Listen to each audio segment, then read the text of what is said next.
It's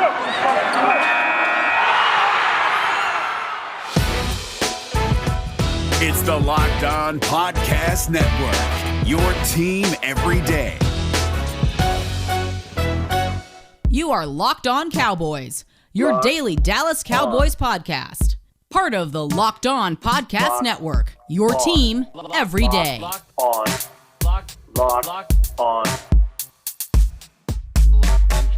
Locked On Cowboys. Welcome back to the Locked On Cowboys podcast, part of the Locked On Podcast Network. Thank you for tuning in. I am your host, Marcus Mosher. You can follow me on Twitter at Marcus_Mosher. And joining me today, as always, is Landon McCool. You can check him out on Twitter at McCoolBCB. You can also listen to him on the Best Coast Boys podcast. Landon, what's going on, sir? It's another week. We're getting very, very close. We are under 2 weeks, right? Or just about 2 weeks away? Yeah, I think so. Less than 4 weeks from the first preseason game. The storylines have already started talking. We've already heard people disrespecting Dak's name on Twitter. So you know this football season is right around the corner. Absolutely. So today we're going to continue with our training camp preview. And Lane, I think we're actually going to get it done in time, which is absolutely insane. It's unbelievable. Yes. Yeah. So today we are talking about the Cowboys' interior defensive line, which might be the weakest spot of this team. But before we get into these players, I want to ask you one simple question. As of right now, who is the best interior defensive lineman on this team? Oh, that's such a simple question. Man, I mean, it really is difficult. I think I would probably go with, and this is still a lot of assumption. Well, first of all, we need to back up and have another question. Are we considering Brent Urban a defensive tackle or a defensive end? I think he's a defensive tackle. I know that people think he's going to play like left defensive end or right defensive end and base stuff. I don't see it, but let's call him a defensive tackle. If he's a defensive tackle, he's probably the best at what he does, right? Probably. Outside of that, Neville Gallimore, maybe. I don't know. Carlos Watkins had a really bad year last year, so there's a hope that he can kind of come back to what he had been previously, or maybe is a better player with limited snaps because it feels like he got overexposed. So I don't want to get too deep into this while answering this question, but it's a very difficult question, and it's really a guess at this point. Well, let's go ahead and talk about Neville Gallimore because we spent a lot of the season last year doing these podcasts talking about how he wasn't ready to play. Like there was too many times where he just looked like he was way too raw. He had a couple games where he played excellent. The Steeler game, I remember, that was maybe his best game of the season. But now the Cowboys are relying on him to be probably a full-time starter, if not, the head part of a rotation. So what do we expect from Neville Gallimore in year two? It's a very good question. I mean, look, I think we're all expecting that he takes a big step, and we're all hoping that he takes a big step. They need him to. They need him to, for sure. I think that, what you saw him slowly start to kind of get better at was just being a little bit more consistent as in the run game and really just knowing what he's doing. He was just getting blown off the ball at times last year. And it was kind of overshadowing some positive things that he was doing at different points as a pass rusher too. So, but yeah, I mean, for the most part, the defensive tackle play on this team last year was just very, very bad overall. And so it's hard to kind of, know exactly how much of a jump this a player like Gallimore could have in his second year, maybe with a little bit more consistent offseason. He has the kind of athleticism and the power that I think you're looking for, but he just had a long way to go technique-wise. Probably wasn't really ready to play a lot last year and got thrown into the fire. The hope is that all those snaps that he was forced into last year had a positive effect on his development in the offseason. But we don't know. I mean, it's really a huge unknown. I think a lot of it will have to do depending on how he's deployed. And they need to find a way to kind of avail him in a way that will accentuate what he does well. Because what he doesn't do well, taking on double teams, being a force in the run game, he's really, really bad at. And he really he's a liability, and they have to find a way to either work around that or get him at least to a passable level there. not that I don't think he won't ever get there. I just think that it's kind of a race to get him at a competent level as a run defender before the season starts, so that you can hope to put him in a whole bunch of snaps. I will say, I think Gallimore is somebody who got significantly better in the second half of the season. I still don't know if he's ready to be a full-time guy because of all the things you just mentioned, right? He has too many holes in his game. But if you get him just going up the field 20, 25 times a game, I do think he can be effective there. It's just, if that's the best player in your interior defensive line, it's a problem, and it's not good. And the other guy that's going to be basically, at least in my mind, competing for the 3 technique snaps is Tristan Hill, right? Tristan Hill had I would say, a poor rookie season.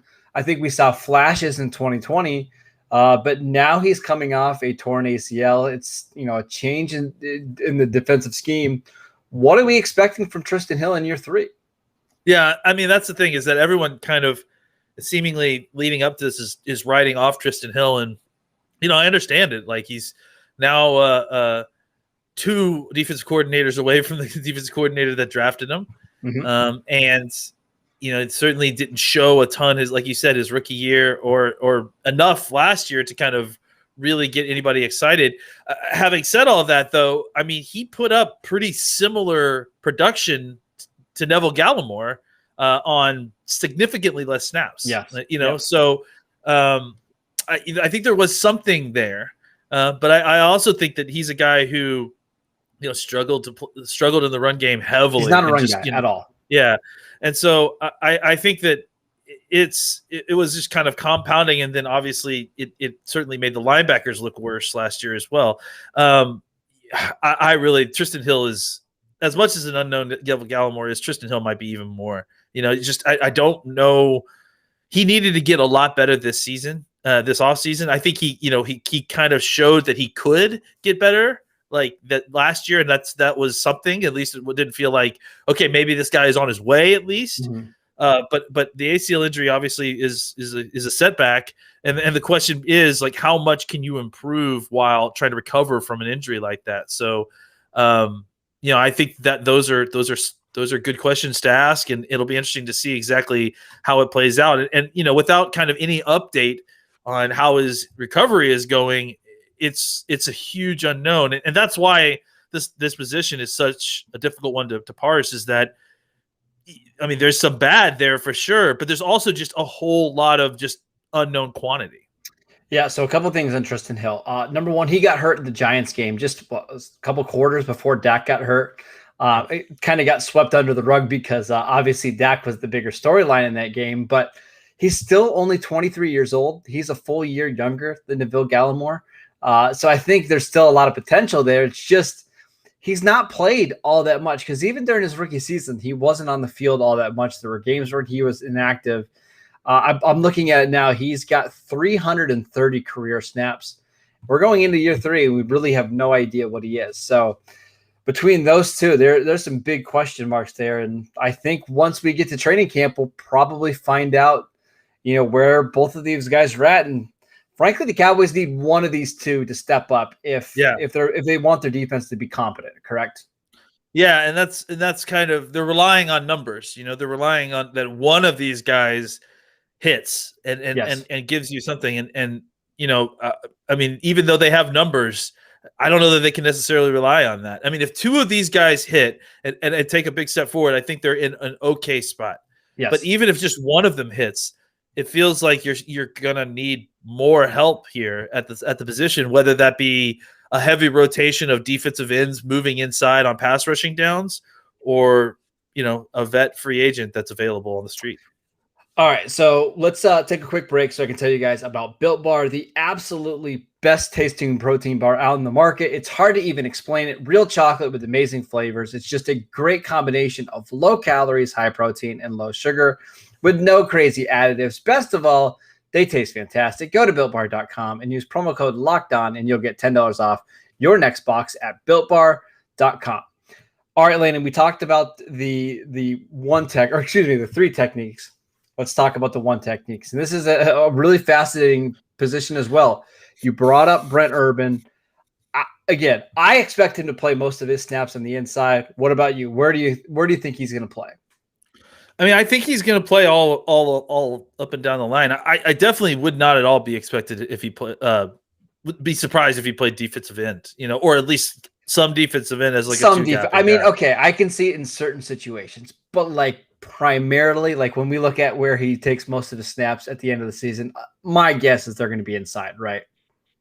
Maybe. I mean, or it may be a 50-50 split. I think it really depends on how they get deployed. He may not be a guy that is like a starter like that. You know what I'm saying? Like he may be a guy that they're plugging into different personnel deployments to kind of make it work. So it could be that he does play all up and down the line to try to make it work. But if I do think that if they're trying to put their best four out on the floor, as they say, I think he would probably need to be one of those guys inside as a defensive tackle. I mean, because I think even as he is strictly a run player to a large degree. He's just extremely good run player. He's very good at that. Yes. Yeah. And I think that maybe you could put him in as a one technique in a pass rushing situation, and he can at least fold a center back onto a quarterback. Well, he's also 6'7". Like he can just get in passing lanes. Sure. So I think that I think he is going to be a very valuable and useful piece.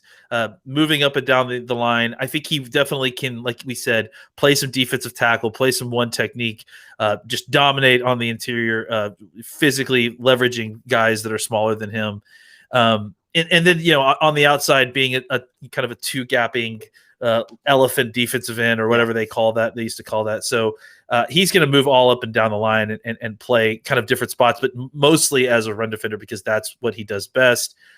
And then, obviously Quentin Bohanna is going to be in the mix here. Justin Hamilton, who we saw a little bit of last year. They have a guy that they brought from, I think, Oregon named Austin Faoliu. Mm-hmm.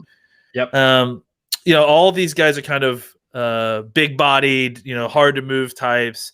Justin Hamilton, at different points you saw some things, and then at different points you saw terrible things. So I can't imagine him being like a shoe-in for anything on here. So I would not be surprised if he. I wouldn't even be surprised if he doesn't make the roster. Like I feel like he was just somebody they needed out there. He may not even, be long for training camp if things aren't well. They're trying to rotate bodies in here because he's not a solution necessarily. No, I think he was helpful to have in the rotation when you've got nothing but street free agents playing defensive tackle. But I think as they're trying to upgrade the talent at the position, he's not exactly a guy that they're looking to retain based on. No, I mean he's 28 years old. Like he doesn't. We know what he is at this point, right? Yeah. So, and Ty goes to the runner for the younger guys for that. Yeah. So Quentin Bohanna definitely will likely be on the team over Justin Hamilton. All right. So let me ask you this: Week 1, who's your starting one technique? Because I'll still say it's Brent Urban because he's just the best run defender. I know a lot of people want it to be Quentin Bohanna because he's your traditional nose tackle. I just have a hard time believing that you're going to put a 6th-round pick on the starting field, Week 1. I don't disagree with that general assessment, but a run stuffing one technique, like this is the kind of position where you could start a 6th-round pick because it's like the draft is based on value and there's no value in a run stuffing technique, but that doesn't mean that he can't do the job from day one. Having said all that, I'm not necessarily guessing him. I'm just saying I'm not ruling him out as a starter. I don't think this is tricky. So I agree with you. The value of these one, technique run stopping guys has gone way down. The problem is he's still a 6th-round pick. Like if you're really good at that job, you go 3rd round. I think there's a lot of flaws in his game that make you still worried about, what can he even start in the NFL? Can he even be a rotational guy? I think there's a good chance he doesn't make the active roster. I have a hard time believing that a 6th-round pick is going to play significant snaps for this team right away. I got to see him first because I just don't think that like labeling him as a 6th-round pick is enough for me to think that he can't.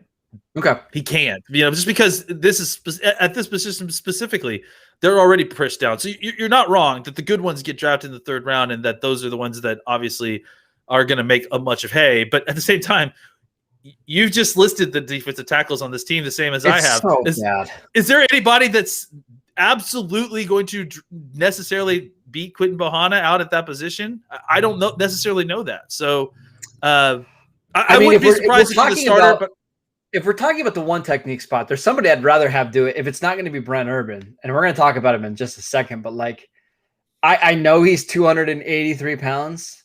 But like Osa, yeah. Give me Osa Odighizuwa, like in that role. I just feel like he's better at it than Bohanna. He's probably 50 pounds smaller, 70 pounds smaller. He's just better at it. We'll see. I definitely agree with the idea that I think that Osa could play anywhere on the interior because of his ability to get low and his leverage ability, his long arms, his strength. All those are, and I definitely agree with you that people are going to underrate his ability to take on double teams, underrate his ability as a run defender because of what you just mentioned. He's less than 280 pounds, or he's probably at 280 pounds. So, but I don't let that influence your thought process with Osa. He's a leverage player.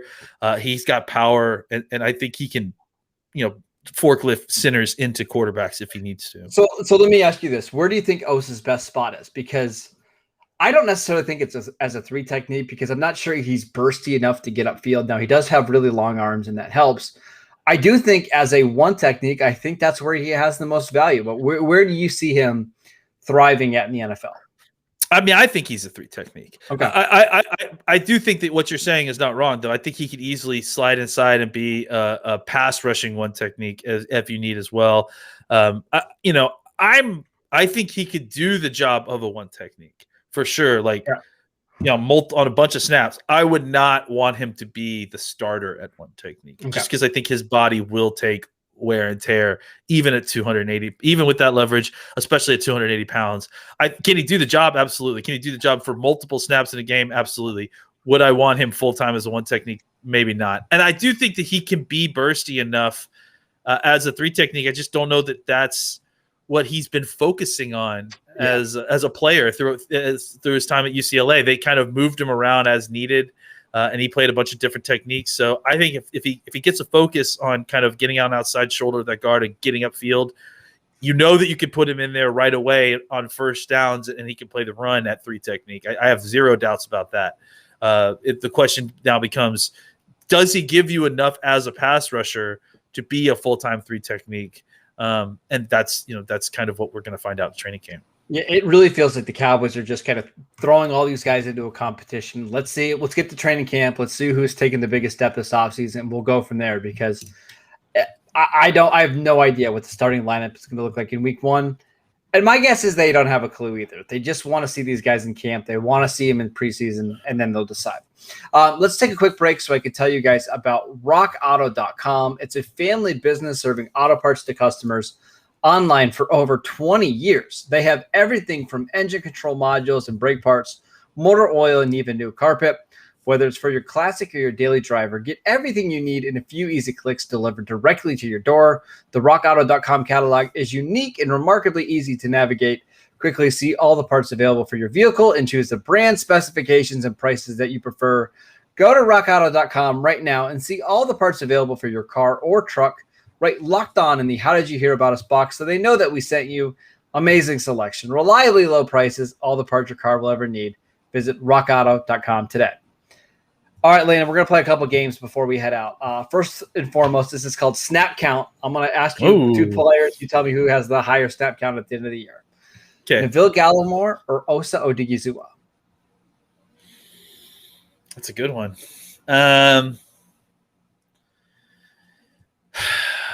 I'm going to say Osa Odighizuwa, because I do think that he has a little bit more flexibility to be put into more spots. Okay. I think I would agree with you. Brent Urban or Tristan Hill? Brent Urban. Yeah. I think. How about this one? Tristan Hill or your guy Quinton Bohanna? Tristan Hill.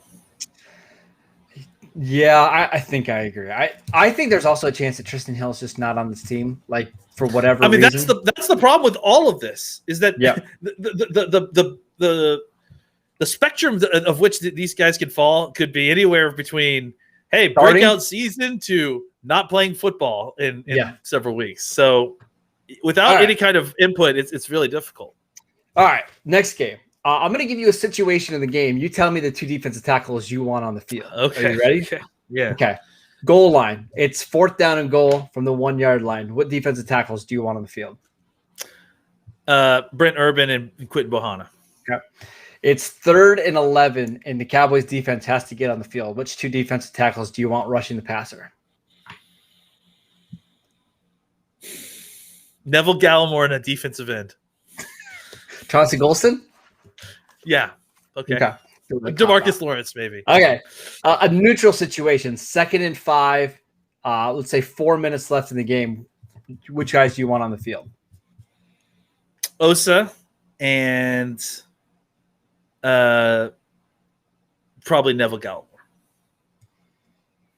See, I think for me that one's Urban and Osa. I know I'm sacrificing a little bit of pass rush there between those 2, but I feel the best about them just plugging up the middle and allowing my edge rushers to get after the quarterback. But again, this defensive tackle room, I have absolutely no idea what to expect. It's easily the most interesting position, or the Dallas Cowboys. Last one before we go. Is this a spot where you think the Cowboys need to make a free agent signing or a trade before the season starts? I think this is the spot where they're most likely to make the trade. Okay. And I will add in one thing too. I think, with having a guy like Brent Urban, when you're able to put him on the outside and have him steal gaps, or really even if you've played a 2-gapper inside, I do wonder if you're going to start seeing more blitzing inside as a way to try to generate pass rush in the middle if they can't get natural pass rush. Just that's where Micah Parsons could be very valuable. Yeah, we saw him at Penn State, right? Like he is phenomenal, just coming downhill from the middle linebacker spot. Jalen, I think, is a little overrated. I know a lot of people think Jalen's a rusher. I don't really see it. I think Parsons in that role could have a ton of success. Yeah, I mean, I think they both could do it. And I do agree that Parsons is a little bit more athletic to get there quicker. I think if they're able to steal the gap using a two gapper in there, and then have that extra person to either drop into coverage or as a blitz, they'll find a lot more success. Kind of mixing it up as how they're going to attack the middle of pass protections, as opposed to just necessarily trying to force a 4-man pass rush that is just not working in the middle and just not able to get home. Yeah, again, I think this is the biggest question mark on this Cowboys roster. If they can find 2 or 3 guys that they can comfortably rely on, I think you're going to see this defense dramatically improve from, were they 30th last year, 31st to maybe middle of the pack. It's all up to those guys. But if they struggle again, and it's one of these years where it's a lot of rotations, it's just throwing stuff up against the wall, hoping something sticks, this defense could be in for another long season. So keep an eye on the defensive tackles as we head into training camp in the preseason. We'll continue to monitor that entire position. You can download the podcast, Apple Podcasts, Spotify, wherever you get your podcasts. Continue to check out us on Twitter. You can look at Landon at Landon McCool on Twitter. Locked On Cowboys at Locked On Cowboys. I'm at Marcus _Mosher, and we will see you guys next time.